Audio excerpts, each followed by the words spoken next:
ہر subject کے اندر نا 3 قسم کی فکر بن جاتی ہے. ہر سبجیکٹ میں 3 قسم کے, ہر موضوع میں, ہر فیکلٹی میں, ہر کلیے میں 3 قسم کے لوگ آتے ہیں, 3 قسم کی نفسیات اور مزاجات. ایک متشدد ہوتے ہیں جو اتنا تشدد اپناتے ہیں اپنے موقف کے اندر کہ ان کے وہ ایبسولوٹ متشدد ہوتے ہیں. ایک وہ ہوتے ہیں جو ایبسولوٹ متساہل ہو جاتے ہیں, ہر چیز میں انہوں نے جو ہے نا آسانی اور نرمی کے نام کے اوپر کمپرومائز کرنا. اور ایک متوسط ہوتے ہیں, تو متساہل, متشدد, متوسط طبقہ وہ ہوتا ہے جو وسطی ہوتا ہے, جو بیچ کا ہوتا ہے.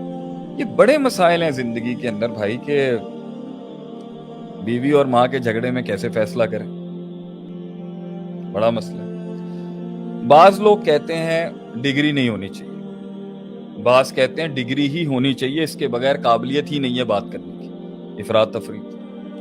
بعض لوگ کہتے ہیں نا ان میں ڈیسائیڈ کرو. میں مطلب علم بھی ضروری ہے, تجربہ بھی ضروری ہے. تجربہ بغیر علم کے پیش کیا جائے گا تو بہت ہی عجیب بد تہذیب لگے گا, اور علم بغیر تجربے کے پیش کیا جائے گا تو وہ بہت ان پروفیشنل لگے گا. وہاں پہ پتہ چل رہا ہوگا کہ کاغذی باتیں, اس کا حقیقت سے کوئی لینا دینا نہیں. یہ افراط تفریط کھڑی ہوتی ہے.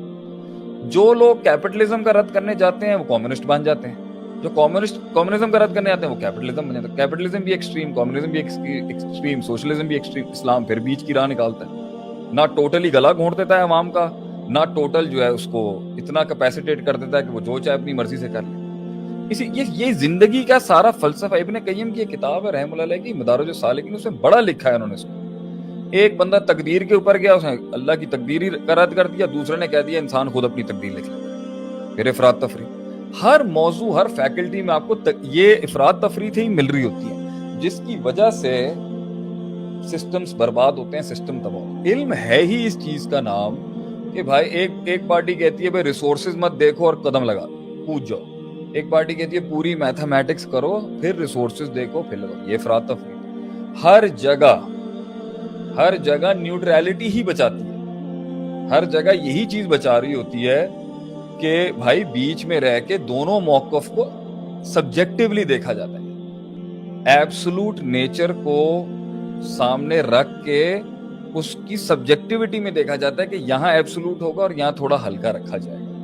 علم ہے وہ چیز جو بتائے گی آپ کو کہ جنگ کون سی نہیں, کس دشمن سے پہلے لڑنا ہے, کس سے بعد میں لڑنا ہے, کتنا نقصان دیکھنا ہے, کتنا. اب ایک پارٹی ہے وہ کہہ رہی ہے کمپٹنسی ہونی چاہیے. ابھی پچھلے دنوں میں نے ایک پوسٹ کیا تھا جی کہ اگر قابلیت ہے ایمانداری نہیں ہے تو فساد ہے. کرپشن لکھا میں نے آگے, اور کرپشن سے مراد میرا فساد ہے, کرپشن سب سے بڑا فساد ہے. اور میں نے لکھا اگر ایمانداری ہے مگر قابلیت نہیں ہے وہ بھی بربادی ہوگی. اس میں بہت سے لوگوں کے سوالات اٹھ گئے, دوسری والی لائن ہی غلط ہے. بھائی کیسے آپ ایک قابلیت کو سامنے رکھ کے ایمان کی بیسس, میں کہہ رہا ہوں نا یہاں بھی ایکسٹریم. ایک پارٹی کہتی ہے امت میں انقلاب آئے گا ما فوق الفطرت, صرف توکل کے اوپر اور گراؤنڈ پہ کوئی کام کرنے کی ضرورت نہیں ہے.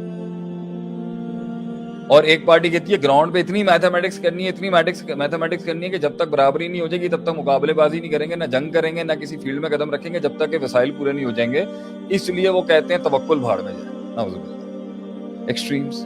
ہر ایک پارٹی کہتی ہے سائنس کی کوئی اوقات ہی نہیں, ایک پارٹی کہتی ہے بھائی طب میں ہی بیٹھے رہو, وہ طب میں ہے, ایلوپیتھی کی. تو یہ ہر جگہ کل حزب بما لدیہم فرحون. ان سب سے نکلنے کے لیے آپ صلی اللہ علیہ وسلم نے کیا حل دیا تھا؟ فلولا نفر من کل فرقۃ منہم طائفہ. تم سب کے سب لڑنے جھگڑنے نہیں نکل جانا, یاد کرنا. کیوں نہیں سوسائٹی کا ہر طائفہ, ہر سیگمنٹ میں سے ایک ایسا گروہ تیار ہو لیتفقہوا فی الدین, جو دین کی اس ان ڈیپتھ انالیسس کو سمجھے جس سے وہ فقہ الواقعہ اور ہونے والے وقوعے کی ادراک صحیح کر سکے کہ مسئلہ یہ ہے. اب آپ دیکھیں,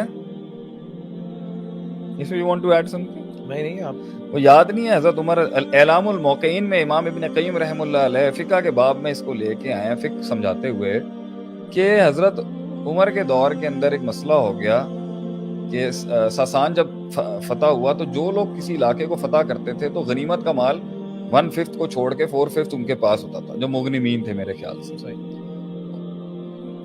خمس کو چھوڑ, خمس جو تھا وہ اللہ رسول کو دے کے 20% لے لیا وہ وہاں, اور 80% جو ہے وہ وہی کنزیوم کرتے تھے جنہوں نے علاقہ کانکر کیا. تو حضرت عمر رضی اللہ عنہ نے کہا کہ بھائی مجھے یہ پیسے چاہیے, میں چاہتا ہوں یہ بیت المال میں ٹریجری میں جمع ہو. تو اس کے اوپر اعتراض آ گیا اور وہ قرآن کی ڈائریکٹ آیت پڑھ دی, نص تھی وہ بلکہ. تو بھائی حضرت یہ کیس چلا گیا علماء کے پاس وہاں پر, تو 9 رکنی بینچ بٹھایا گیا جس میں 5 اوس کے تھے یا 4 خزرج کے تھے یا 5 خزرج کے تھے یا 4 اوس کے تھے.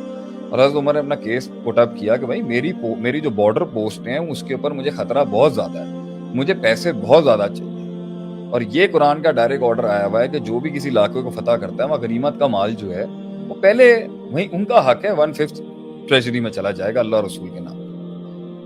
میں تو چاہتا ہوں کہ مجھے سارا ملے کیونکہ میری پوسٹوں پہ, بارڈر پوسٹ پہ بہت خطرہ ہے. ادھر انہوں نے کہا نا کہ آپ اس جزوی مسئلے کو کسی کلی قاعدہ بھی آپ کے پاس ہے تو پیش کریں کوئی, کہ یہاں تو قرآن کی ڈائریکٹ آیت ہے. ایک اسپیسیفک مسئلے کے اندر ایک میکرو پرنسپل لا کے عام کو خاص, خاص کو عام, انڈیفینٹ کو ڈیفینٹ, ڈیفینٹ کو انڈیفینٹ کرنا, یہ علم استعمال ہوئے ہیں اس دور کے مسائل کو سالو کرنے کے لیے. یہ دین اور شریعت پڑھے بغیر تو آ نہیں سکتے. یہاں تو ہر بندہ ہی جو ہے وہ اپنے آپ کو